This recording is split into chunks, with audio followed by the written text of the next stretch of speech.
Adam, you've been saying for a while now you're searching for that identity. Yep. Was that it tonight? Yeah, well, we're chasing some small wins, and it all come together tonight.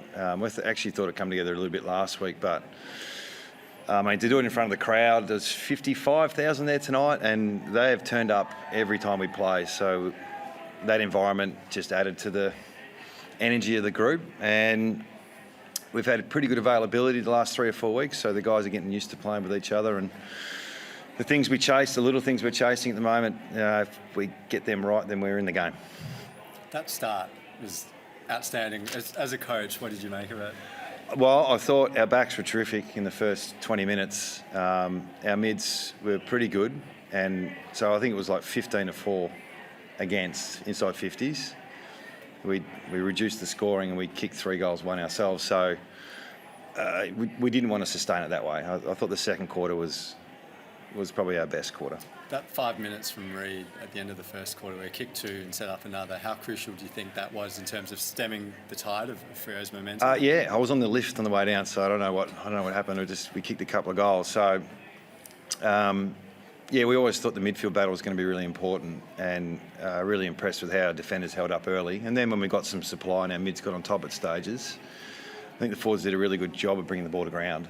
I don't know how many intercept possessions they had in our forward half, but it felt like when it hit the deck, we were pretty dangerous. Did you expect within 6 rounds, Adam, to have all these elements of your game style coming together? We're nowhere near finished product, nah. Yeah, we've had a good couple of weeks, and I thought the Sydney game, we started to see the communication got better, and it was a bit more organised, and we sort of knew what each other were doing. But we're not the finished product at all. We had a good day today, and we played a really good side that we highly respect. And they had an off day as well. So, no, we're pretty steady on this one. Do you suspect the players are enjoying this style that you're playing? Well, they've got clarity. So we just want to be good at the contest. We want to be good at clearances. We want to keep the ball in our front half if we can. There's not much to it at the moment. We haven't talked about our ball movement really. We've changed a couple of things here and there, and it's when it works well, we seem to be in the game. So that's where we're starting, and we'll just continue to work on that until we get really good at it. How important was tonight, Adam, negating both Alex Pearce and Luke Ryan? Both players have had outstanding starts for the Dockers and sort of nullifying their aerial presence. Yep. Yeah, it's a big part of what we're trying to chase. You know, if we can't put a lot of pressure on, if we concede intercept marks. So getting it in there is the first priority, and then, trying to make it a contest. I think the first few rounds our forwards were a bit off with their pressure. I think since probably the Sydney game, we corrected that a little bit, and they put a lot of heat on the ball if it hits the deck. So it's not to say it's happening every quarter, every game, but when we do it well, we're alive.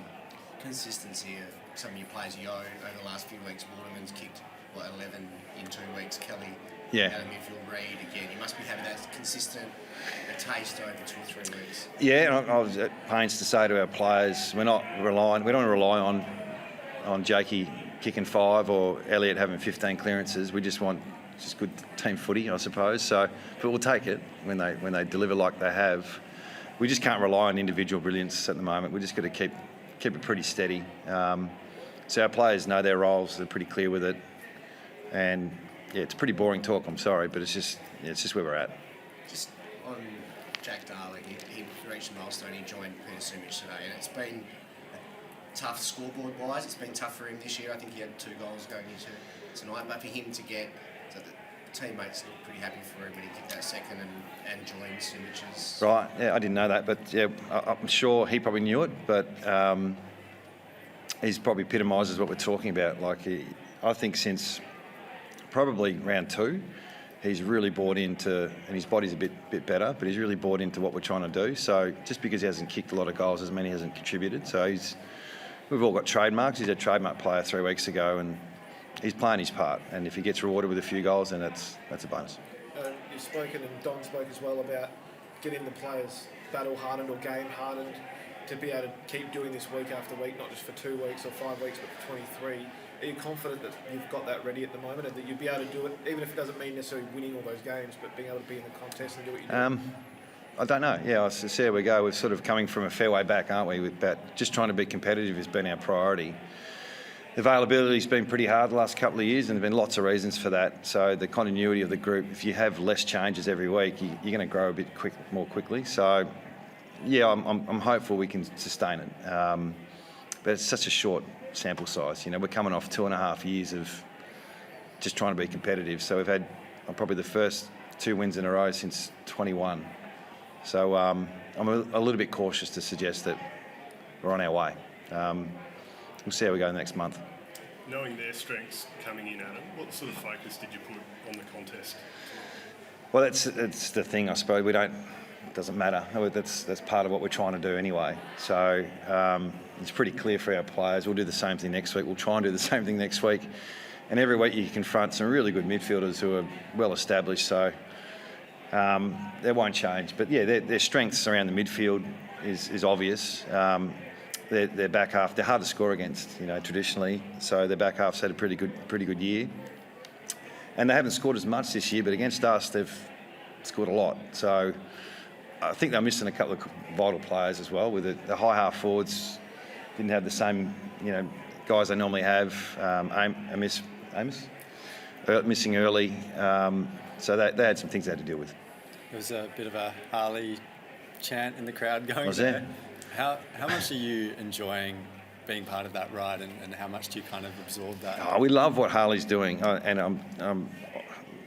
our internal expectations are not what he's producing. They're a lot higher. They're probably just meeting expectations publicly. So I'm really cautious to not overplay it, because he's 19. It's hard to sustain that coming into the AFL. But while he keeps doing it, I think we should all enjoy it. But let's not get too worried if he has an off day. Yeah, he's playing with that spirit and freedom that I think we all appreciate and enjoy. And today he did it a little bit differently. He kicked 3 and really energised the crowd and the players. But we're not expecting that every week. We'll take it, but it's not something that, like I said, if he's just part of the team, then we're all good. Do you feel like the other players are feeding off that energy? Do you sense that? I'm sure Harley will be the first to say it's not about him.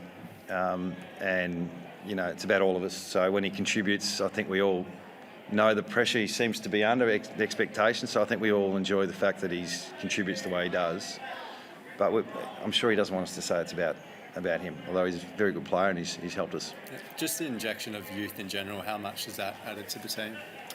Yeah, youth is important. I feel like I've said this a bit. We're quite old or we're quite young. The middle-aged players, we've got to still work on that in terms of that dynamic. So I think our leaders and our older players are really standing up and allowing the younger guys to flourish a little bit. That's today and the last few weeks. So yeah, while that combination's working, it feels pretty good. It's just when you rely too much on one or the other is when you struggle. So I think they're complementing each other. How do you celebrate the wins? Like you said, it's been a lean couple of years. Do you give yourself that opportunity to enjoy last weekend? I'll have a quiet one tonight, and then I won't be doing a lap of honour this week. So you do need to celebrate the victory. Absolutely, yeah. No, we'll do that, but we're going to. It's a long year. It's been a long 2.5 years, so the smiles on some of the players' faces have been through that, and coaches have done so much work. That's really pleasing. Our supporters who have stuck by us as well. It's 2 games, so it's hard to be. The reality is it's a tough season, and for us to be competitive, we've got to be dialed in every week. Adam, what did you make of the Tom Barras tackle in that last quarter? I didn't catch it all, so I can't really comment on it, but I hope he gets off. He's a good guy. Any Thank you. injuries, Adam? Did you get No, all good. Thank you.